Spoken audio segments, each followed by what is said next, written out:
Lu jago kalau ngerem lu deket banget. Gue nggak tahu teori itu dapat dari mana. Lu jago kalau waktu lu lebih kencang, bukan berarti dengan ngerem lebih dekat. Halo, apa kabar semuanya? Gue akan memberikan kesempatan buat lu semua untuk bertanya kepada gue, masuk ke dalam segmen Tanya Rifat. Dan sekarang ternyata gue udah menemukan berbagai pertanyaan yang harus gue jawab. Jadi kita mulai aja videonya dengan pertanyaan pertama.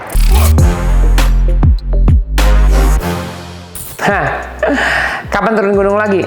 Naiknya aja belum pernah, masa harus turun? Kalau ditanya kapan turun gunung lagi, kayaknya baru tahun 2021-2022 kemarin gue ikutan lagi balapan Indonesia untuk ikut sprint dan rally dengan menggunakan expander EP4, dan gue menang juara 1 2021 sprint rally, 2022 untuk Kejurnas Rally. Dan tahun 2023 basically gue nggak ikutan balap, tapi gue akan membimbing satu tim, yaitu LFN Sederhana Rally Team. Drivernya Putra, navigatornya Redwan, dan mereka pakai mobil Skoda Fabia R5. Ya, emang semua orang berharap kalau kejuaraan dunia harus ada di Indonesia. Tapi yang banyak orang lupa adalah bagaimana mensupport atlet Indonesia punya senjata yang sama orang luar negeri kalau datang ke sini. Makanya sebelum WRC ada di Indonesia yang rencananya tahun 2024, sejak 3 tahun kemarin, gue berusaha sekuat tenaga agar di Indonesia ini atlet-atletnya punya senjata yang sama. Jadi kalau ditanya gitu ya, mereka pakai apa? Mobil WRC, WRC 1, WRC 2, WRC 3, sebutannya sekarang Rally 1, Rally 2, Rally 3. Kita nggak punya di sini. Tapi untungnya sejak expander EP4 ada, kayaknya memotivasi teman-temannya, dan sekaligus regulasi untuk importasi kendaraan itu semakin terbuka, karena tadi setir kiri nggak boleh. Sekarang untuk keperluan balap, setir kiri juga bisa masuk ke Indonesia, karena semua mobil balap itu setir kiri, nggak ada yang setir kanan. Cuma special case aja, dan mereka nggak fokus mendevelop mobil itu jadi setir kanan. Jadi nanti tahun 2024, Indonesia mudah-mudahan akan kebagian seri WRC yang akan berlangsung di Sumatera Utara, dan pada saat itu mudah-mudahan juga semua atlet Indonesia udah siap bertarung dengan senjata yang sama. Yang saya butuhin sekarang adalah mungkin relaksasi pajak kali ya dari pemerintah, supaya kayak tentara gitu, mereka punya senjata bisa bebas pajak. Masa atlet yang sama-sama mau berjuang bangsa Indonesia harus bayar pajak sebelum mereka bertanding? I don't think that's fair.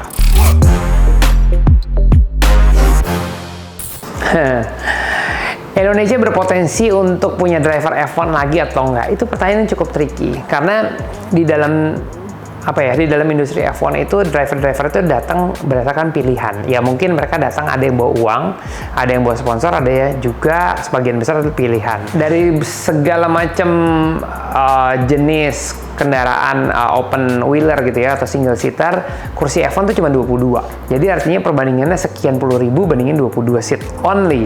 Indonesia punya sirkuit namanya Mandalika. Nah, sirkuit Mandalika ini memang didesain untuk MotoGP dan mudah-mudahan bisa F1.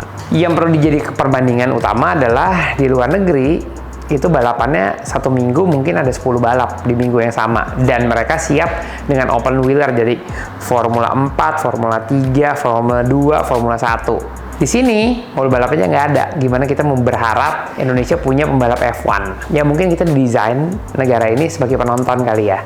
Karena sebelum regulasi pemerintah itu dibuka, I don't think that's our main goal lagi di Indonesia saat ini.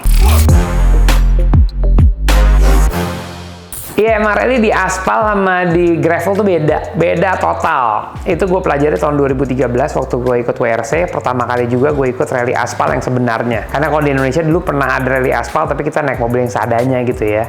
Dan waktu 2013 pakai mobil Group N, di sana gue belajar banyak. Ternyata antara gravel sama aspal itu dua arah yang total beda. Cara nyetirnya beda, setupnya beda, kemudian approaching cornernya juga beda, behavior mobilnya beda, treatment terhadap mobilnya juga beda. Perbedaan yang paling mendasar, di aspal no room for error. Sekalinya out, lu bakal nabrak batu, trotoar, pagar, tembok, tebing, dan lain-lain. Kalau di gravel, kalau out masih kadang-kadang ya ada lubang yang nggak terlalu gede, mungkin ada buk gitu ya, atau berem, atau mungkin lewat air, lumpur, whatever lah, masih banyak benda-benda empuk yang masih bisa ditabrak. Tapi kalau di aspal enggak. Jadi artinya di aspal itu untuk braking kita nggak bisa seagresif waktu gravel. Karena orang selalu bilang, lu jago kalau ngerem lu deket banget. Gue nggak tahu teori itu dapat dari mana. Lu jago kalau waktu lu lebih kencang, bukan berarti dengan ngerem lebih dekat. Oke, itu dua hal yang lu harus pisahin. Jadi di aspal itu ngeremnya justru lebih jauh, lifting gasnya juga harus lebih smooth, tidak boleh ada understeer ataupun oversteer karena dua-duanya buang-buang waktu. Terus yang jelas juga kita harus punya treatment sama ban dan rem. Kalau kita ngerem kaki kiri terus, remnya gampang blong karena di aspal jauh lebih panas remnya dibandingin di gravel. Terus kedua, kalau kita nyetirnya agresif, SS-nya panjang di aspal, bannya lebih cepat habis, mungkin di kilometer, let's say SS 30 kilo, mungkin kilometer 25 bannya udah habis. Jadi ya, cara nyetirnya juga harus di-adjust dengan baik. Kalau ngomongin ECU itu sama aja kayak gue nawarin, lu mau pakai Android atau mau pakai iPhone? That's two different question. It's the same preference aja gitu ya. Maksudnya mau pakai yang mana? Kalau ngomongin Haltech sama Motec, gue nggak bisa bawa brand di sini. Salah satu mana? Tapi kalau gue pribadi, gue selalu pakai Motec. Memang harganya lebih mahal, feature lebih baik. Tapi yang jelas bukan masalah harga sama feature. Gue paham sama semua tabel yang ada di dalamnya. Haltech kurang familiar buat gue.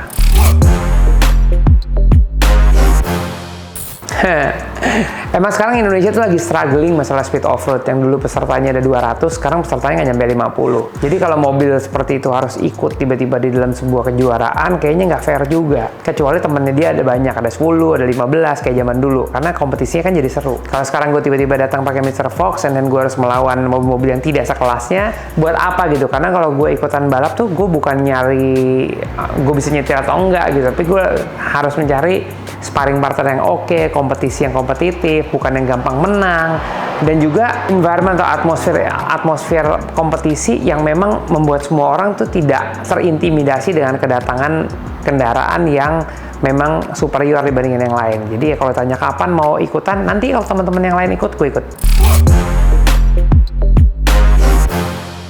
Apakah Xpander AP4 ikutan rally lagi tahun 2023? Jawabannya tidak. Karena apa? Karena gue tidak membawa misi pribadi, gue membawa misi tim, dan gue membawa brand Mitsubishi. Mobil Xpander AP4 udah punya misi, 2021 ikut sprint, menang, 2022 ikut Jurnas Rally, menang. Jadi sebagai brand, it's done. Sekarang waktunya dia istirahat, menikmati honeymoon period selama 1 tahun. Semua orang tahu juaranya tahun lalu itu siapa. Nanti kita lihat 2024 ada sesuatu lagi yang baru atau tidak, ya we'll see lah. Itu akan selalu jadi pertanyaan, dan itu challenge gue buat gue menciptakan sesuatu baru dan yang lebih seru lagi. Kenapa market mobil sedan di Indonesia makin terkikis? Jawabannya itu bukan di Indonesia saja, tapi di seluruh dunia. Karena itu adalah tren. Dulu orang itu suka mobilnya gede banget. Ingat nggak mobil Amerika tahun 50-an? Bentuknya panjang, lebar, gede. Terus nggak lama-lama keluar mobil Jepang yang kecil-kecil. Nah itu semua tren kayak fashion. Dulu celana lebar, sekarang kincut. Ya kan, terus habis itu berubah lagi jadi celana yang agak ngatung dikit. Ya whatever lah, perubahan-perubahan zaman itu memang harus kita ikutin. Untuk market Indonesia, memang sedan itu dan tanda kutip dirugikan akan tax-nya, karena sedan itu dianggap mobil luxurious, sementara yang belakang kotak minibus itu dianggap sebagai public transportation yang lebih pantas. Jadi selain orang memang udah nggak terlalu mau sedan untuk kelas yang bukan sedan di atas 2000 cc, tax-nya pun juga jauh lebih tinggi. Jadi memang dua-duanya hal itulah yang membuat kenapa sedan sudah tidak begitu diminati lagi di Indonesia. Karena orang Indonesia kalau beli mobil prinsipnya harus bisa bawa penumpang banyak. Nah sedan penumpangnya dikit tapi bodinya besar. Jadi kayak wasting space gitu loh. Dan plus lagi pajaknya juga jauh lebih tinggi. Ini pertanyaan pasti akan relate juga sama Evo. Ini sama juga jawabannya kenapa Lancer Evo nggak diproduksi lagi. Pertama, emang pasar sedan udah bukan menjadi fokus utama penjualan Mitsubishi di seluruh dunia. Yang kedua adalah fokusnya itu emang ke arah SUV untuk Mitsubishi. Dan yang ketiga, sport sedan bukan menjadi target utama penjualan, atau mobil sedan bukan menjadi target utama penjualan. Jadi ya, it's all around. Mungkin akan ada Evo lain dengan bentuk yang lain, we never know. Tapi gue masih berharap hal yang sama. Oke? Thank you.